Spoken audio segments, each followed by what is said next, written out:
Assalamualaikum warahmatullahi wabarakatuh. Rahayu, Sagung Dumadi. Masih bersama kami di channel Babat Nusantara. Pada kesempatan kali ini akan melanjutkan cerita Gajah Mada, Kemelut, Tahta, dan Angkara.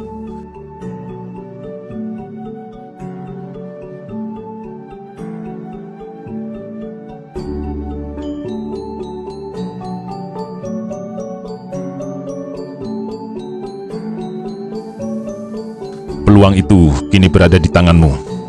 Kamu masih belum lihat? Cakradara tidak menjawab. Ia memilih diam.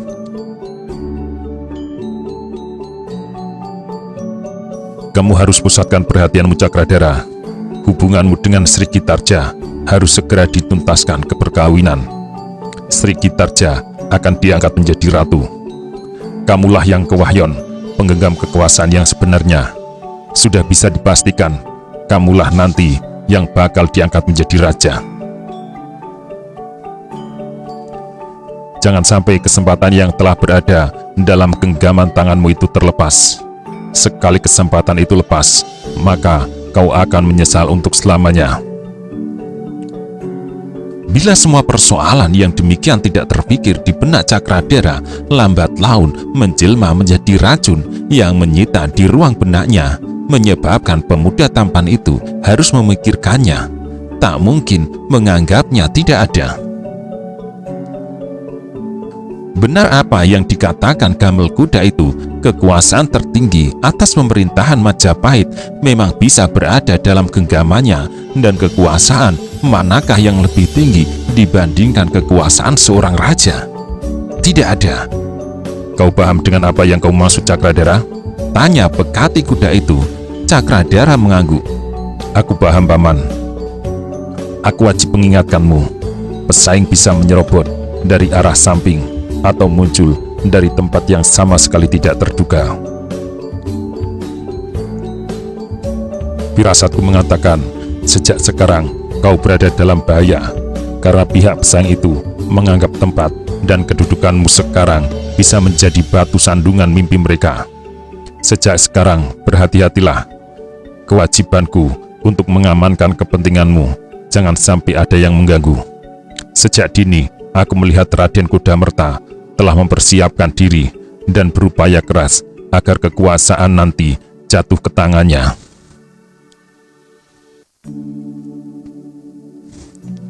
Menghadapi hal itu, Paman tak akan tinggal diam. Paman akan menghancurkan kekuatan itu. Paman akan menggerogoti sedikit demi sedikit, dan bila perlu, anak panah atau ayunan pisau akan diarahkan ke dadanya. Demi tahta dan kedudukan sebagai raja, kau harus bisa mengesampingkan hubungan pribadimu dengan Kudamerta. Janganlah kau merasa kehilangan kalau Kudamerta menanti terbunuh. Untuk keperluan itu, telah aku siagakan kekuatan untuk melakukannya. Cakradara tidak menjawab, namun mengangguk pendek. Hal macam itulah yang membayangi Cakradara yang mengayunkan kakinya dengan gontai dan serasa tidak yakin dengan apa yang terjadi pada hari itu. Dengan dada dan kepala terasa penuh dan sesak, Cakradara siap menerima apapun yang akan disampaikan Ratu Gayatri kepadanya. Manakala Cakradara kemudian lenyap di balik dinding, adalah bersamaan waktu dengan sebuah peristiwa yang terjadi tak jauh dari tempatnya. Hanya beberapa jengkal langkah kaki saja darinya, di balik bayangan pohon asoka yang tumbuh lebat dan bunganya sedang mekar, sebuah anak panah yang dilepas dari gandewa direntang melesat dan menggapai tenggorokan seseorang. Pelaku perbuatan itu segera melinting, melenyapkan diri di balik dinding, sementara orang yang menjadi korbannya mendadak merasakan tenggorokannya amat nyeri. Orang itu tidak bisa berteriak, meletupkan kesakitan yang dideritanya. Disusul kemudian ambruk dan berkelejotan. Mata orang yang menjadi korban pembunuhan gelap itu kemudian kehilangan cahayanya. Tempat peristiwa itu hanya beberapa jengkal dari belakang Cakradara, tetapi sungguh Cakradara tidak menyadari. Dengan berjalan mengendap-endap tanpa suara seperti layaknya kucing, pelaku perbuatan itu menemui orang yang berdiri dengan tenang yang tampaknya memang menunggu kedatangannya. Sebenarnya tempat itu tak jauh dari balai prajurit. Akan tetapi karena terlindung oleh dua pohon Brahmastana berukuran sedang, apa yang terjadi di tempat itu tak ada yang mengetahui. Bagaimana? Tanya orang yang berdiri tenang itu. Sudah kamu kerjakan? Orang yang ditanya yang masih memegang lengkap menjawab dengan tegas. Sudah aku kerjakan. Jawabnya dengan napas sedikit agak tersengal dan pontang-panting. Orang itu berusaha menenangkan diri. Kamu yakin korbannya sudah benar? Kamu tidak salah orang? Aku amat tahu siapa yang aku bunuh. Kuarahkan anak panahku tepat ke tenggorokannya. Orang pertama yang rupanya berada pada pihak yang memberi perintah untuk melakukan pembunuhan itu terdiam. Cukup lama orang itu membeku sambil menatap bintang-bintang di langit, seperti mencari sesuatu di atas sana. Sesuatu yang dicari itu tidak ditemukan. Bagus, ucapnya pendek setelah menoleh mengarahkan pandang kepada lawan bicara. Pemegang lengkap tersenyum, ia senang hasil pekerjaannya dipuji. Upahnya? Tanya orang yang baru saja membunuh itu dengan amat tenang. Orang yang memberi perintah mengeluarkan sebuah kampil berwarna hitam. Ketika digoyang, kampil itu mendengarkan suara gemerincing, menandakan ada banyak uang dalam kantung itu. Dengan amat bernafsu, pembunuh yang dibayar itu menerima upahnya. Untuk memastikan uang dalam kantung itu memang banyak, ia bergegas membuka dan meraba uang itu dengan tangannya. Ada yang tidak disadari oleh pembunuh bayaran itu. Ada sesuatu yang kental melingkar di dalam kantung itu, yang punya tenaga untuk menggeliat dan mematu. Menyatu dalam uang yang gemerincing itu, seekor ular berjenis weling, kecil saja dan hanya sepanjang 2 kilan. Akan tetapi siapapun tahu ular weling adalah sejenis ular yang sangat mematikan. Tidak ada yang bisa menandingi kekuatan racun ular weling kecuali jenis ular sendok atau bandotan. Siapapun yang dipatu ular itu akan mendapatkan jaminan terbukanya pintu kematian. Pembunuh bayaran itu terhenyak ketika sesuatu menyengat telapak tangannya, disusul rasa sakit yang datang sangat cepat, bergerak seiring dengan aliran darah dan menggeretaki telapak tangannya. Rasa panas yang tajam segera merambat ke arah pangkal lengan dan menyebar, siap melumpuhkan saraf dan menghancurkan butiran darahnya. Cepat dan pasti racun ular itu bekerja. Panas yang dirasakan oleh pembunuh gelap itu melebihi air yang mendidih, bahkan melebihi jilatan lidah api dengan warna paling biru sekalipun. "Apa yang kau lakukan?" bertanya pembunuh bayaran itu dengan suara parau dan bergetar, lengkap dengan segala kepanikannya. Pembunuh bayaran itu sangat sadar ia tak mungkin selamat dari batukan ular weling yang keluar dari kampil dan merayap menjauh.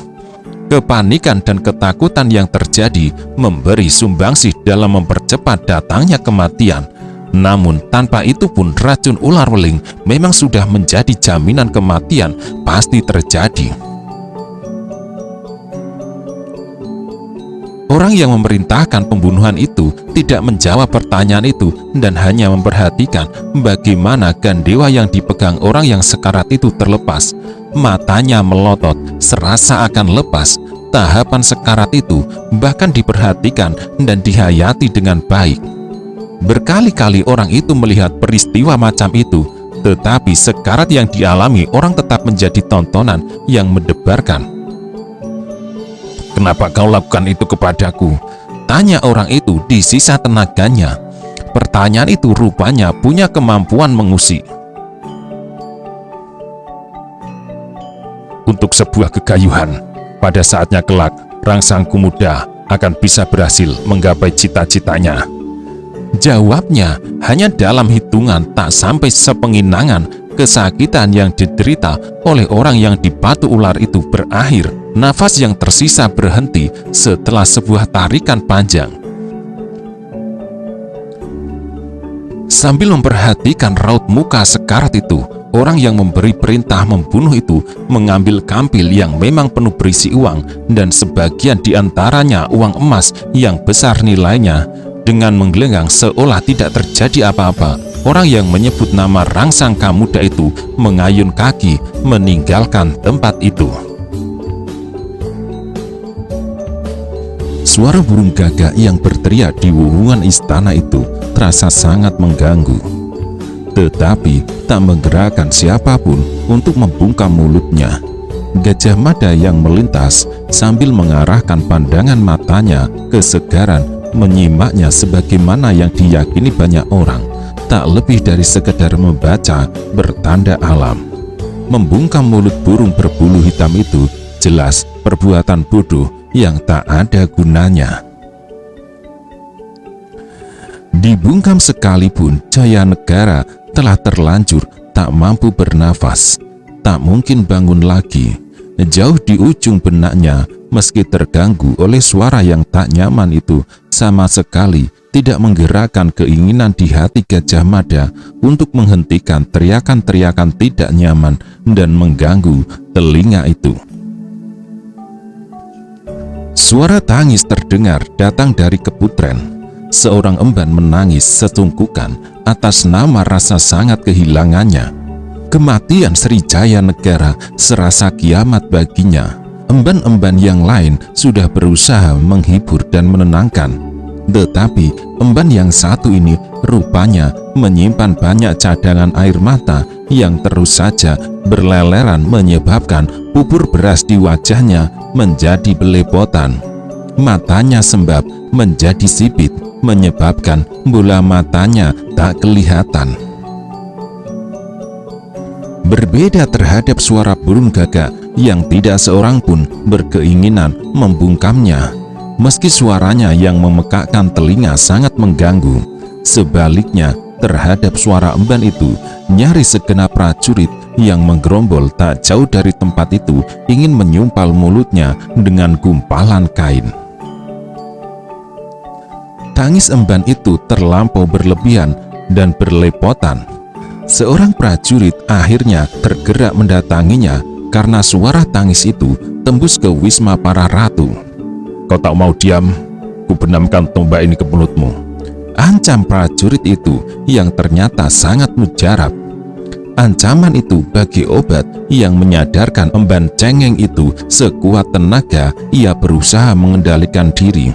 Namun upayanya itu menyebabkan lehernya terasa tercekik.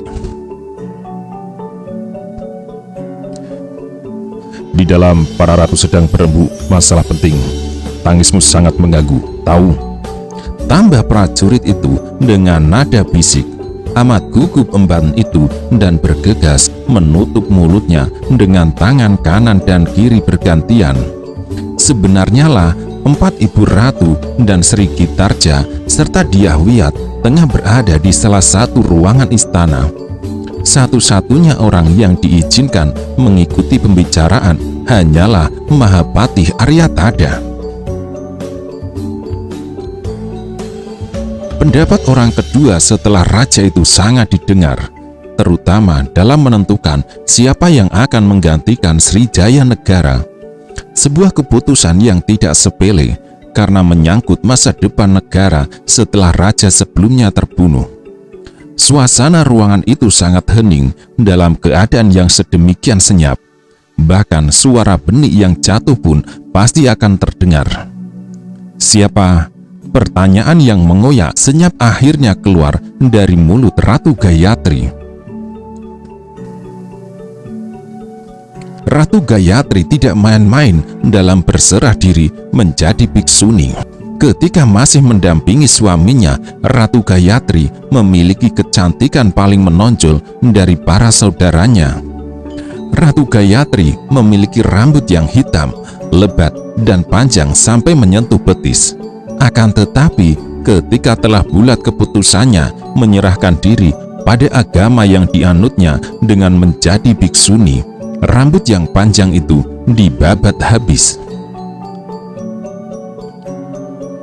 Mata hatinya yang sejuk jelas terpancar dari tatapan matanya yang begitu bening, jernih, yang menjadi gambaran kejernihan hatinya.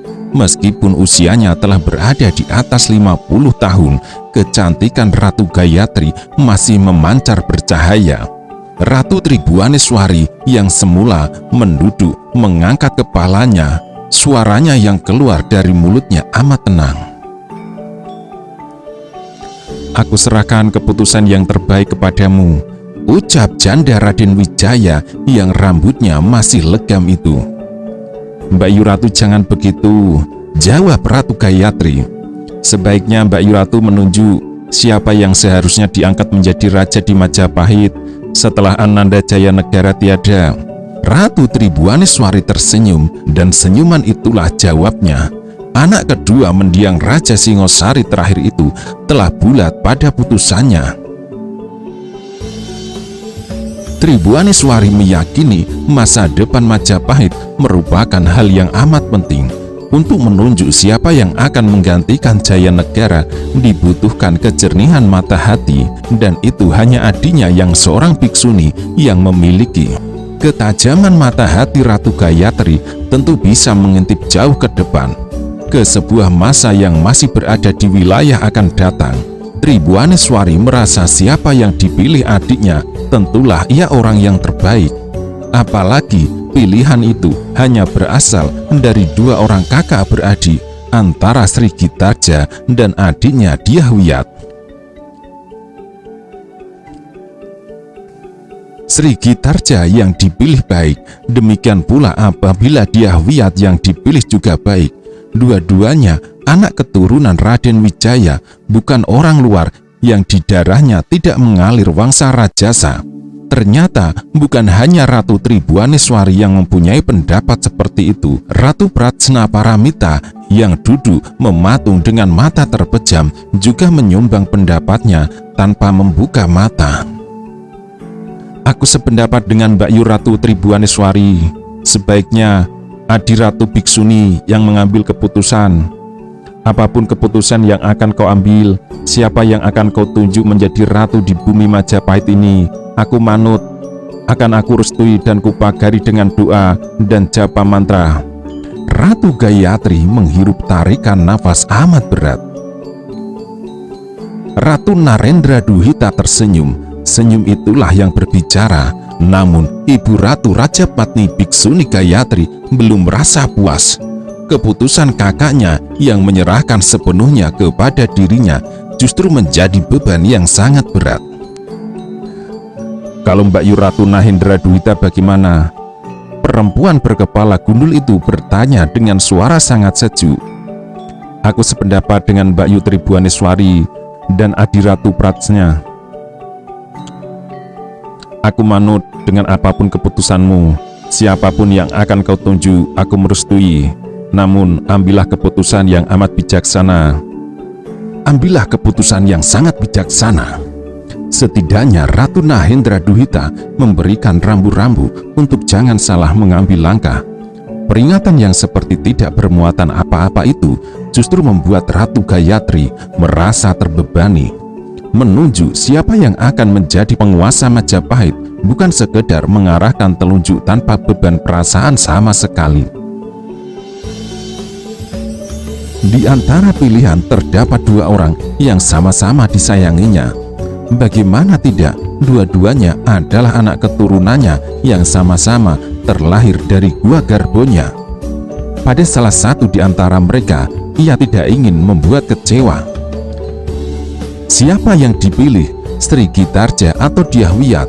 Kalau saja sepeninggalan Jaya Negara masih ada anak laki-laki, namun tak ada anak laki-laki itu. Sri Jaya Negara sendiri tidak memiliki keturunan, bahkan tak mengangkat seorang istri, apalagi permaisuri, sehingga pemilihan pengganti Sri Jaya Negara menjadi serumit itu. Sri Gitarja sangat mungkin terpilih sebagai ratu karena dari calon yang ada, Sri Gitarja lebih tua. Akan tetapi, apabila dilihat dari sisi kemampuan, adiknya banyak memiliki kemampuan yang tidak terduga. Lebih tegar, lebih berwawasan luas, lebih jauh dalam memandang ke depan, dan lebih berwibawa. Kelemahan Sri Gitarja adalah karena ia sering sakit-sakitan. Sebuah keadaan yang di masa silam sangat diirikan Dyahwiyat. Sebab hanya dengan sakit ia bisa bertemu dengan Ratanca, kekasih hatinya.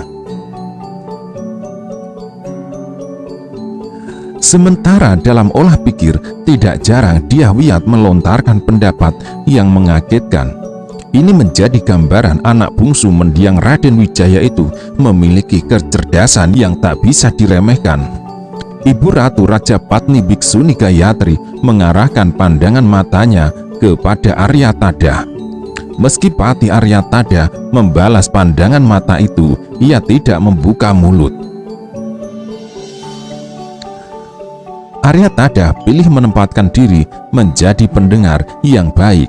Aryatada merasa harus menempatkan diri tak ubahnya sebuah gong yang tidak berbunyi bila tidak ditabuh, tidak berbicara bila tidak diminta pendapat.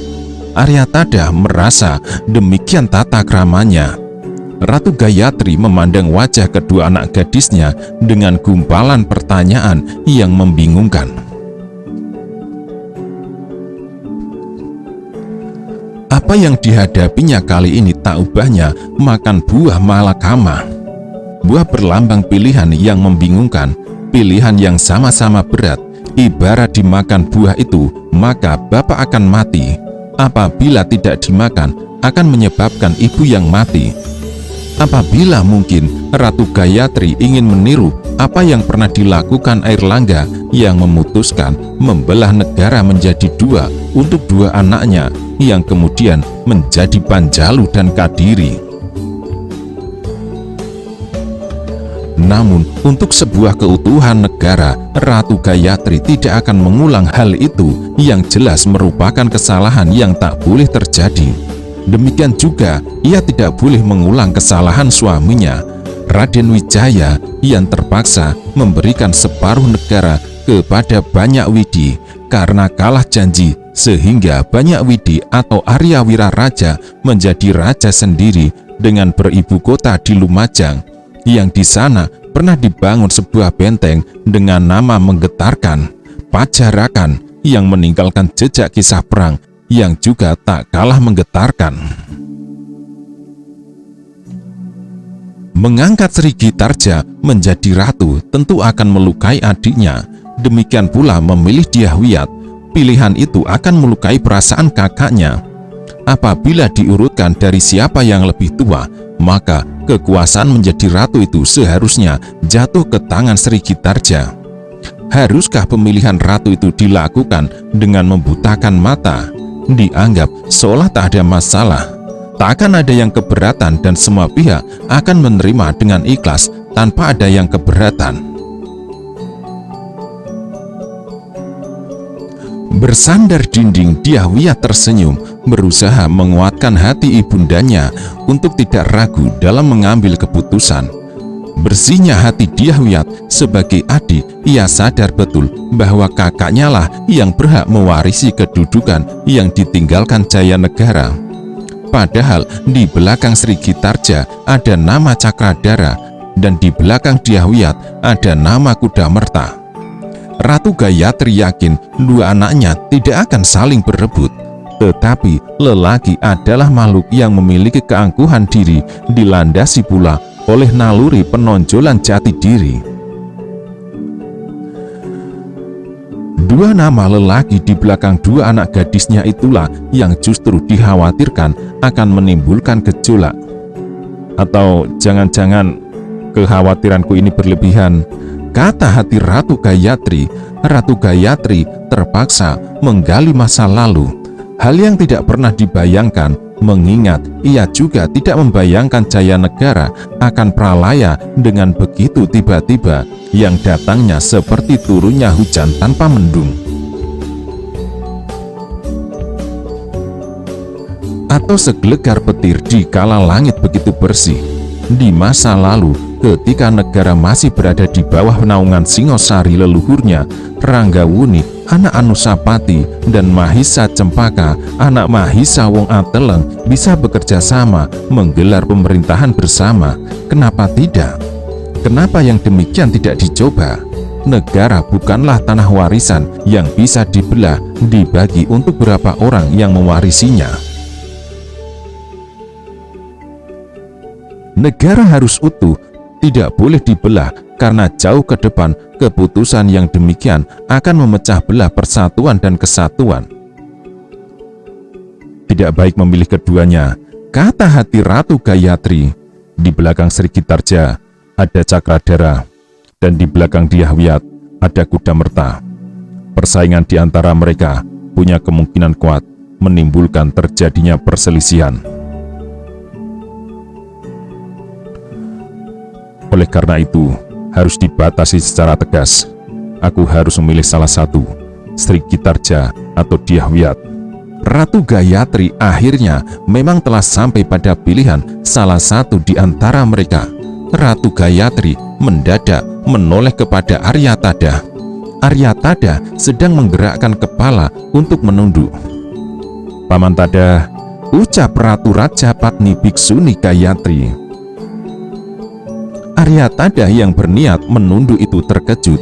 Panggilan itu tepat terjadi ketika ia ikut memejamkan mata meniru apa yang dilakukan Ratu Pratsna Paramita. Bergegas Aryatada membuka mata, bergegas pula Aryatada merapatkan membuka mata. Bergegas pula Aryatada merapatkan tangan di depan dada dan membawa telapak tangan itu ke ujung hidung dan sikap penyembah. "Hamba Tuan Putri," jawab Aryatada. "Paman Aryatada telah ikut mendengar bagaimana keinginan dan pendapat para Mbak Yu Ratu. Keputusan yang akan aku sampaikan ini nantinya merupakan pengejawantahan keinginan semua kerabat istana. Namun, barangkali Paman akan menambahi. Kalau ya, silahkan Paman. Siapa menurut Paman yang harus mewarisi kedudukan anakku Jaya Negara?" Aryatada yang tua itu menghirup udara di ruangan itu melalui tarikan nafas panjang sebelum berbicara. Aryatada kembali merapatkan kedua telapak tangannya yang ditarik dan diletakkan ke dada, lalu secara perlahan dibawa ke ujung hidung. Ratu Raja Patni Biksuni Gayatri tersenyum menerima sembah itu. "Kalau menurut hamba pribadi, siapapun di antara para Sekar Kedaton yang akan didudukan menjadi ratu, hamba akan mengikuti keputusan itu. Siapakah yang akan menjadi ratu, sepenuhnya terserah pada keputusan para tuan putri. Negeri Kalingga di bawah pimpinan Putri Sima menjadi penggala buat kita bahwa pemegang kuasa atas negeri tidaklah harus seorang raja." Aryatada ternyata tidak memberikan pendapatnya, padahal Ratu Gayatri sangat ingin Pati Amangkubumi Majapahit itu menyebut sebuah nama untuk menjadi pembanding dengan nama yang telah tergenggam di telapak tangannya. "Baiklah Paman, aku akan segera menyampaikan siapa yang aku tunjuk menjadi pengganti anak Mas Jaya Negara. Apakah Cakradhara dan Kudamerta sudah berada di luar?" bertanya Ratu Gayatri. Pertanyaan itu bukan sekedar bertanya, namun sejatinya sebuah perintah bagi Aryatada untuk keluar mempersilahkan Cakradhara dan Kudamerta masuk. Aryatada bergegas menyembah lalu beringsut mundur tanpa berani membelakangi para ratu. Setelah berada pada jarak cukup, Aryatada kembali menyembah dan berbalik. Ketika pintu dibuka, benar Cakradhara dan Kudamerta memang berada di luar pintu. Namun pada saat bersamaan, Gajah Mada juga terlihat bergegas mendekat. "Silakan anak Mas Cakradhara dan Kudamerta," ucap Mahapatih Tada. Cakradara dan Kuda Merta saling pandang dan menyempatkan memperhatikan Gajah Mada yang melangkah mendekat. Setelah memberikan penghormatan kepada Mahapati Aryatada, Cakradara dan Kuda Merta memasuki pintu yang telah dibuka untuknya. Dengan beriringan, dua pemuda gagah itu masuk ke dalam ruangan. Karena Gajah Mada tak termasuk orang yang dipanggil, Mahapati Aryatada segera menghadang kedatangan Patidaha yang berbadan kekar dengan berotot-otot melingkar itu. "Sedang terjadi pembicaraan penting di dalam. Sebaiknya kau jangan minta izin masuk," cegah Tada.